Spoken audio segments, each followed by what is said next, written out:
Poliisi Mbarara ekutta abawagizi ba FDC ababadde bekalakaasa olwa poliisi okwesiba maka ga Dr Kiiza Besigye kasangati. Bano ababadde bawanise ebipande ebigamba nti kayihura awummuzibwe bagamba nti poliisi erina okwamuka amaka ga Besigye era bamulekera eddembe lye ery'obwebange. As FDC activists and human rights activists, we are coming up and say, why is the police harassing Dr Besigye? What has he done?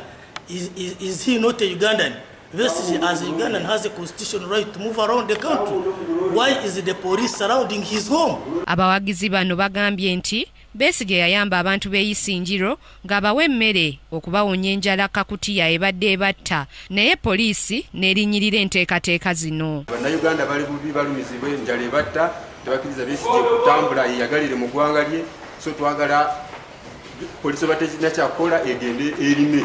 Kubanga yesibye wa Besigye president w'abantu gwe twalonda twagala agende alabye abantu b'Isingiro abawe ekyokulya. Ate ekirala tukunga abavubuka mwenna mu Uganda mutwegatteko tugobe poliisi wa Besigye. Wano poliisi ng'ekulembeddwamu omuduumizi wa poliisi Mbarara Jafari Magezi wejjidde okubayoola wadde nga bagezezzaako okuwalira.